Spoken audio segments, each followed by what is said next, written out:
Okay, our next speaker is Ilse Cleeves. She's going to talk about illuminating the chemistry of planet formation towards understanding, I almost said misunderstanding, the role of radiation fields in shaping planetary systems. Hi, everyone. It's so amazing to see everyone again. I love hearing about how everyone has now transcended fields, not just going into observations, but also PIing missions, creating new instruments, sailing on ships, on expeditions. So I won't be talking about any of my future post-tenure hobbies, but I do have a deep love for balloon-based astronomy, if anyone wants to chat about that after. But before I jump into what I want to talk about today, this picture has been shown now twice, but without the proper credit for this picture. And being from UVA, I have to point out that this picture was created by one of our undergraduates, Sam Crow, shown here. He'll be applying for graduate schools for this coming fall. And he is the first and only undergraduate PI of a JWST program. I know. Good job, Sam. So I had to put this out here, highlight Sam Crow's beautiful image and successful upcoming project.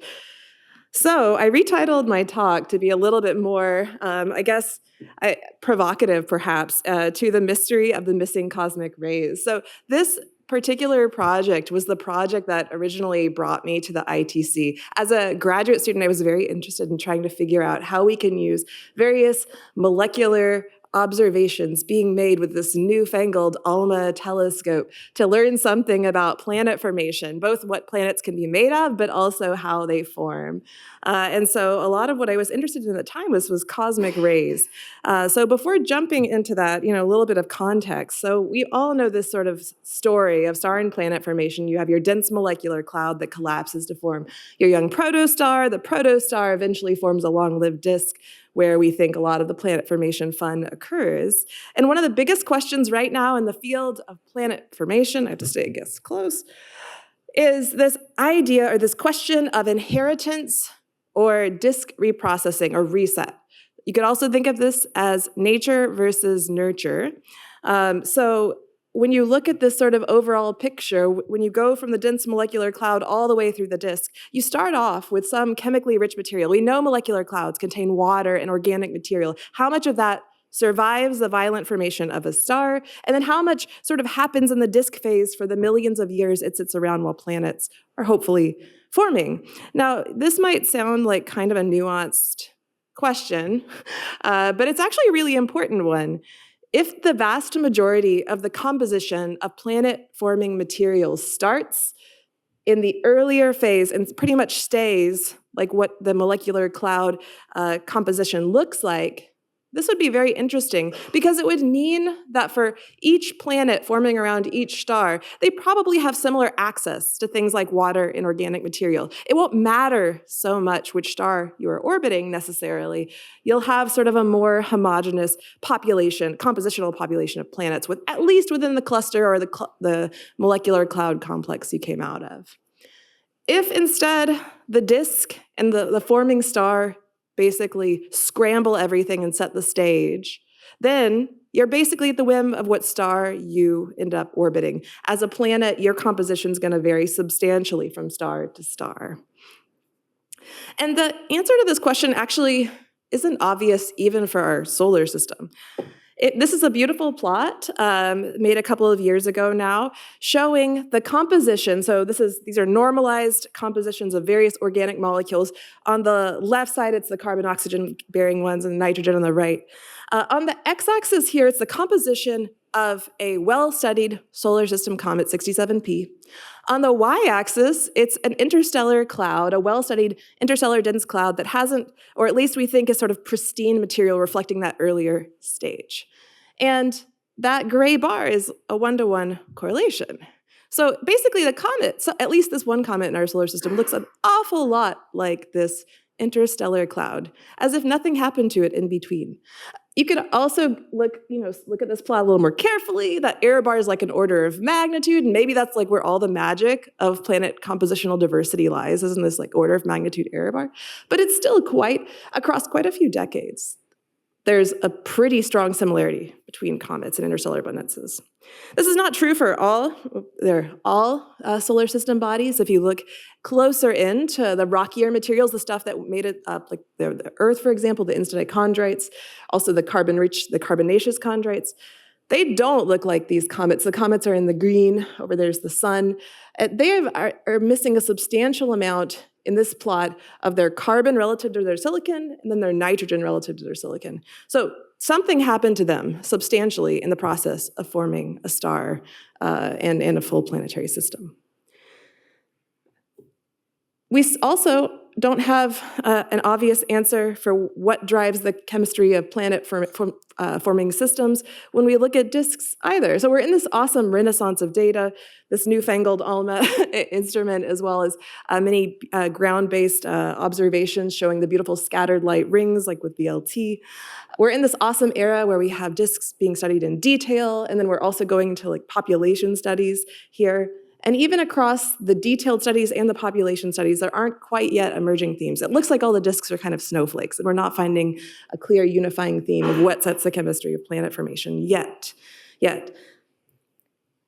Okay, so in general, the basic picture, the picture that we sort of tell our students, disk composition 101, is that you start off with some cloud composition to start. It's probably got some water ice, some H2, some other molecules, some CO around. Within that composition, you have radiation fields from the central star and from the outside. And so that naturally sets up temperature gradients, so you get some phase changes. You get freeze out, you get snow lines, you have molecules in a higher layer. The extreme radiation fields from the star will break apart, dissociate molecules further up, but that's pretty far from the planet-forming region. The radiation fields also regulate how many molecules can be formed and how molecules can then be destroyed as well. Now, all of this is happening in the context of an incredibly complex physical environment. There's lots of ideas of what kind of physical processes might be going on in these disks. I made this when I was a grad student just to like get my head around all the different things that could occur. And many of these physical processes likely could have a potential to alter the chemistry too. So you could imagine mixing of the gas, the formation of larger pebbles and solids, making the disk more transparent to radiation. All these things could alter the composition of planet formation. And so we could go try to incorporate all of the things in our models. It would take a very long time to do and to run. And so before we do that, before we throw the kitchen sink at our simulations, I argue that we kind of need to figure out what the most important ingredients are first. And so over the last sort of 10 years, we've realized that we really need to understand how the star is impacting the overall composition and properties of our disk. So I put it here as know thy star / environment, know thy disk, and then know thy planets, I guess. It's a little bit less poetic than know thy star, know thy planet. And so from this, what I want to show you in the next couple of slides is why we really need to understand how the ionizing properties of the star and the environment are really critical to understanding what the physical and chemical evolution's going on. So in terms of the physical evolution of these disks, they are accretion disks. Their material is flowing onto the star. And for a long time, we've thought that these were viscous accretion disks where the angular momentum transport was facilitated by the magnetorotational instability, or MRI, here co-authored with my late colleague at UVA, John Hawley. And so this idea here basically the heart of it is if your disk is sufficiently ionized, you can couple to the magnetic fields, and the magnetic fields can then allow the gas to transfer angular momentum, allows some material to pour onto the star and some to spread out. This generates some degree of turbulence, and then the turbulence itself will regulate how efficient pebbles are at growing and forming larger bodies. So the first step to forming planets. Chemically, ionization is absolutely essential to basically taking our molecular cloud starting conditions and doing interesting things. At temperatures below 100 Kelvin, most molecules don't want to talk to each other. You have to bring in a source of energy, in this case, ionization, to get chemistry going. And this is true both in the gas phase on the right, where molecules and atoms can be both destroyers, like my little Viking helmet of helium plus, a great molecule destroyer, breaker of bonds. I don't know, that sounds cooler than it should. And then H3 plus, which is really good at forming lots of new molecules. And so this is also true in the ice. So the ice mostly wants to hang out as mantles on grains to make new species. One of the best ways to do it is to take something like a methanol-coated ice, shine radiation on it, break it apart. You make lots of fun radicals that can reassemble like Legos and form even more complex species. Otherwise, the methanol just hangs out and stays methanol, because methanol is pretty stable. So the sources of ionization I have here, so there's a variety. The central star contributes, the external environment. The more exotic forms are both the galactic cosmic rays, which is what essentially powers most galactic astrochemistry, or cosmic rays.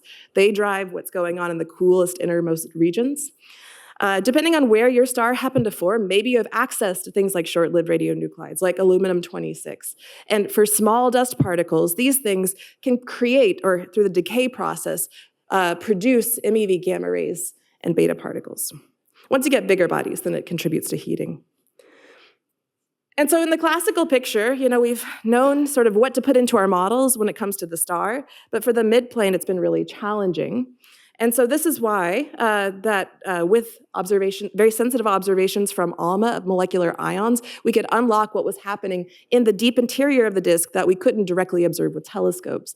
So through using observations of simple molecules, like HCO+, which peaks up right up in the surface, closer to the warmer layers, and 2H+ further down, and the sort of gold standard in interstellar chemistry, H2D+, deeper in, you can start to like pick apart the different layers here.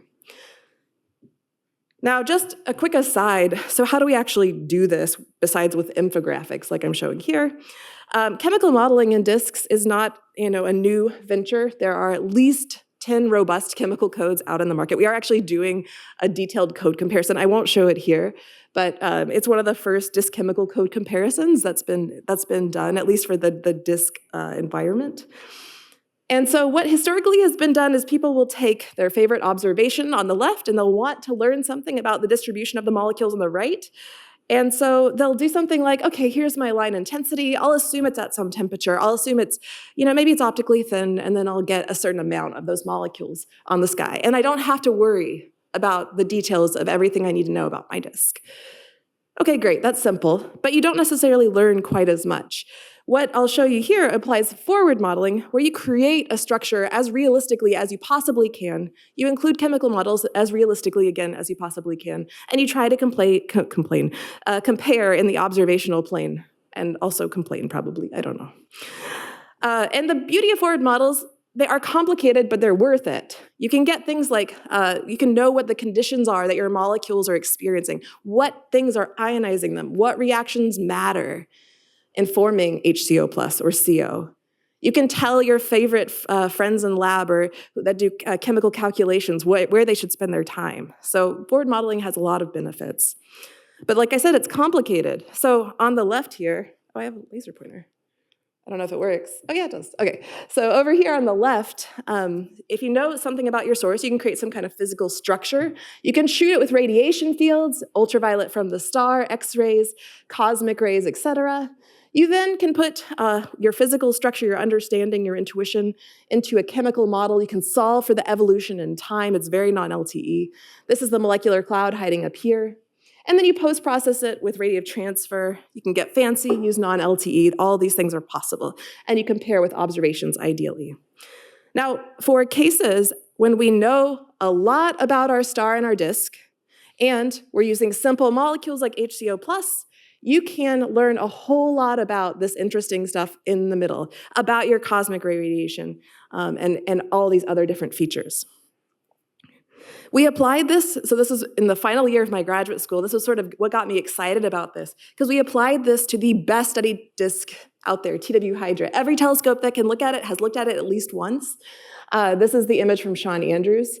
And so from this initial study, we discovered that through our observations that the core of the disk was essentially ion dead. The X-rays from the central star completely dominated everything going on, the chemical activity in this disk. And the midplane was just sort of, we didn't know what was happening. It was just basically ion poor. No new molecules were forming. And so to put it into context with what we expected from our models, up here is like where we expect cosmic rays in the midplane. So this is midplane ionization rate versus distance from the star. We expected cosmic ray ionization to set the midplane, rate to being about 10 to the minus 17. And the upper limits we placed were down here, over a factor of 100 below the interstellar cosmic ray rate. So far beyond anything we could just tune with models to get to go away. It was a huge difference in the cosmic ray ionization rate in the dense molecular gas, Ideally, we'd want to see how far this can go down, but we need a direct observation of H2D+, and we've been trying for a few years with ALMA, but it has yet to get scheduled on the telescope. So just keep fingers crossed for good weather and time and all the things. We are trying. So this led us to see whether other disks were like TW Hydra. So the IM Loop protoplanetary disk, my other favorite disk, is a disk around a solar mass star. That's actual data where the starlight is blocked, or the star is blocked out, and we're seeing the scattered starlight off the surface. The difference about this star is it's a solar mass star, but the disk goes up to 600 AU, and the gas seems to extend out to 1,000 AU. It's a single star, don't know why, any of this is, but we liked it as an opportunity because we could see if there was an ionization gradient. Do we see cosmic rays come back in the outermost extent? And we had a whole lot of data on this system. We knew a lot about it. So my student Richard Seifert, he took some of the optically thin ions, he was fitting the profiles, and he tried, and one cosmic ray rate could not fit it. There was just not a single value. So he started playing with having a gradient. The innermost zone of the IM loop disk, actually, this is maybe overly complicated, but he combined two different inner and outer zones where the outer zone was always interstellar. He seemed to need a high ionization rate in the outer disk, and then he tried different things for the inner disk. And the best pair here, it kind of doesn't show up well, but is about 100 AU, where the inside of the ionization, the inside of the disk had extremely low ionization, even lower than TW Hydra, and the outside was normal. 100 AU is kind of interesting because it's about the size of our own solar system's heliosphere. That's probably coincidence, but it's kind of cool. It's another piece to this mystery. So my other student, Daryl, made this figure trying to explain maybe what this is. Outer disk ionized by cosmic rays. We don't know what's happening with short-lived radionuclides yet, but maybe something's blocking it, like a stellar wind, as is the case for our solar system. Could be a magnetized disk. I'll come back to this in a bit. But something is blocking the inner 100 AU. So outer disk ionized, inner disk not. Meanwhile, the field was contending with all of this new data. The data from ALMA is extremely high resolution, sub-kilometer per second, velocity resolution. And so people were looking for interesting features in the data, including like Keplerian shifts from the presence of hidden planets. But a lot of people at the time were working on the problem of turbulence. And all of these converging lines of evidence were pointing to disks being highly boring. They were effectively very Keplerian, had a little bit of thermal broadening and not a whole lot else. It was actually getting below the limits that MRI predicted. Actually, theories around winds are coming back because of this. But one disk stood out, and it was dm tau over here. This one was the only one with turbulence. It was about 30% of the local sound speed that best fit the data. It is, so the rings might be a bit of a clue. So my student Daryl here was curious if this uniquely turbulent disk it had maybe a higher degree of ionization. Maybe it was MRI unstable. And this was a little bit in contrast, not contrast, I can't think of the word. This goes against, not the right word, but the fact that there are some fine narrow rings, which has been shown as like a signature of low turbulence, but we were just curious, so we had the data to do it. Same story though. Basically trying to fit the ionization profile of dm tau, Daryl effectively found that one number couldn't fit all the data. So this is the part limited by the beam, the gray region in the center. And so she looked at different ionization profiles, cosmic ray profiles, and effectively what she found was that the outer disk strongly preferred having, as you can see down here, the data's in black, preferred having extremely low ionization rates in the outermost disk, completely opposite of TW Hydra. And the inner disk preferred to have ionization even higher than anything our models could do. We turned the X-rays all the way up, we hardened the spectrum, we did a lot of things, and it was really hard to get the inner disk correct. So possibly, maybe there's a contribution of stellar energetic particles that we're not modeling. Maybe it's that substructure I showed you earlier that's making the inner disk more permeable. We don't know, but something is ionizing the inner disk, while the outer hundreds of AU seem to be kind of low ionization, like TW Hydra. So in the cartoon schematic, seems like most of the disk is blocked, but something fun is happening in here, probably related to the presence of this gap. So we have these 3 disks now, and they're entirely telling us 3 entirely different stories. I guess that's sort of how science goes. No, like cosmic rays at sub 100 below interstellar values. This one has an ionized outer disk, but not ionized inner disk.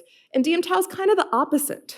So all disks have some degree of suppression of cosmic rays propagating into the gas, but at all different locations. So what is this? So this is actually why I'm literally asking you guys. I don't have an answer, because we don't know.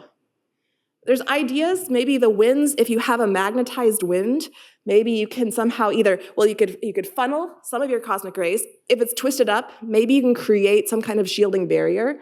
If this wind is, something like the proplyds we see in Orion, maybe the shock somehow can repel cosmic rays.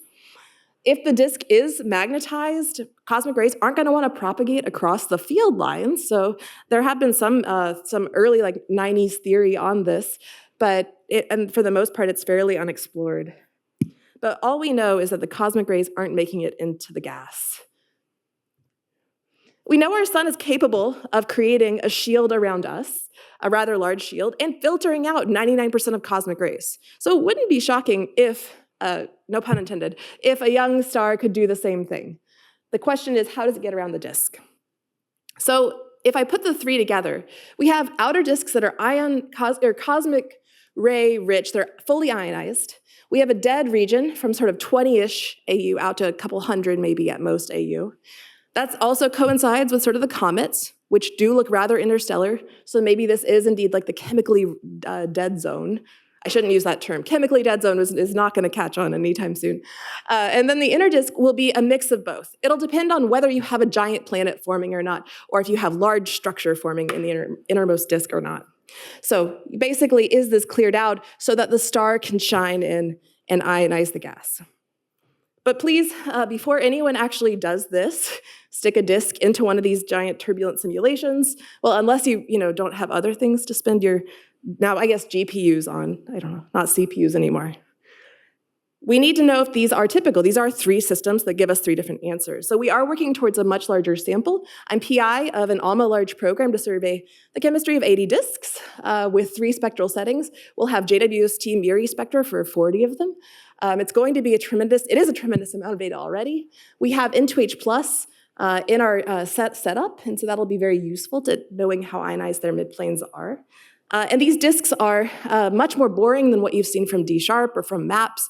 And that's a good thing. They are more representative of the most common exoplanet host systems. And my student Daryl has an ongoing Cycle 10 program that Daryl called DISCO, the Disk Ionization Survey to Constrain Exoplanet Origins. Pretty tortured, but I think it's pretty awesome. And that's Daryl's logo. So Daryl's going to be following up on HDO+. I'm not going to talk about the other stuff my group is working on. So we're working on irradiated disks. We're working on flares and time domain astrochemistry and photoevaporation and disk destruction. But you can go check out those papers if you're interested in. So just a couple summarizing points. So energetic processes are fundamental for regulating both the physical evolution of the gas disk and the formation of planets, as well as what the planets are made of. We know that disks are exposed to a variety of different processes, a lot of different external and internal radiation sources. We don't quite know which one matters yet. We're getting different stories. We see that at least for these 3 disks that there's some degree of cosmic ray suppression. And cosmic rays are basically, they're called the salt of astrochemistry. They make all the fun new molecules form in dense clouds. So without them in disks, the same thing is true. Not a whole lot happens. We see there might be some suggestions of overlapping zones that might overlap with the comet-forming region, perhaps, which might explain why 67P looks like a molecular cloud. But surveys are going to be very important to understand and put these 3 disks into context. I might have gone too fast because the beep didn't go off. I was definitely expecting the beep, but I don't think anyone minds ending a few minutes early. So I'll just say, thank you to the ITC for the science, the memories, the friendships. Here, more. I'm not going to try and play the music. I don't know what'll happen. But if you guys recognize Dan D'Orazio, here we are all watching Dan playing mandolin. Hi, Blakesley and Anna. So yeah, thank you so much. It's been so wonderful seeing what everyone's been up to and doing. And thanks to my group, because all of this was their effort, and also you guys for your attention. Thank you.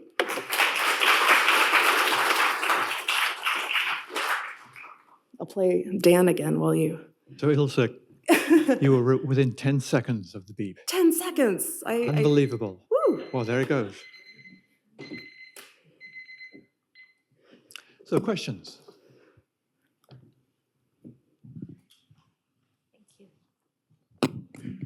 Lovely talk. So you started by describing the know thy star, know thy disk, know thy planet. And you showed us 3 interesting disks. What will be the conclusions about the planets that you expect to be formed from these disks, even though they may not be the representatives? This is like then the step to the list of know thy whatever. Yeah. So all 3 of these are fairly gas-rich systems. Even the 8 million year old TW Hydra still has enough mass to form tens of Jupiters. So they all are highly capable of forming large gas giant types of planets. That will likely not be the case for the sample I showed you, the 80 disk sample. So that criteria was set by having disks that had at least sort of a Neptune mass of gas, so they'll kind of get further into that lower mass region where maybe you form at most 1 giant planet, at most, if that. It's a fabulous question. So what actually happens to these in the long run? They all extend out to at least 200 AU, in some cases, 600 AU. So they're going to have belts of material. We see rings and belts of material in the outer disk. I didn't actually mention it, but IM Loop, the one that has the break at 100 AU, we see Jane Huang here, when Jane was a grad student, saw spirals in IM Loop kind of peaking up around 100 AU. So maybe that zone is turbulent, so maybe it's not going to form comets. I don't know, but this is why we need models. So the idea, we would like, to put these into hydro models, MHD models, and see what happens to them in the long term. Yeah. Okay, nice talk. I was wondering if you have any idea about the source of those cosmic rays? Yeah, no, so we are just generic, we have them as generic galactic cosmic rays coming from, the galaxy. We don't have them, they're not directional. You could imagine that if you're in a cluster where you might have some massive stars, maybe those stars are undergoing stellar evolution, you might have a more directional source of galactic cosmic rays. We, in terms of internal cosmic rays, so what I kind of termed stellar energetic particles, these are somewhat lower energies than the galactic cosmic rays, and they are generated either from, regions very close to the star, sort of within the zone of the magnetosphere of the star, or maybe higher up, associated with the shocks that jets create. So those are more local. Those are things people are also looking into. They typically, like I said, have lower energies, so they get stopped further up into the surface. So we've been thinking about them less for solving the midplane problem, where the galactic cosmic rays have the advantage because of the angle they're coming in, the higher energies and so forth. Yeah, good question. Okay, let's thank Ilse again.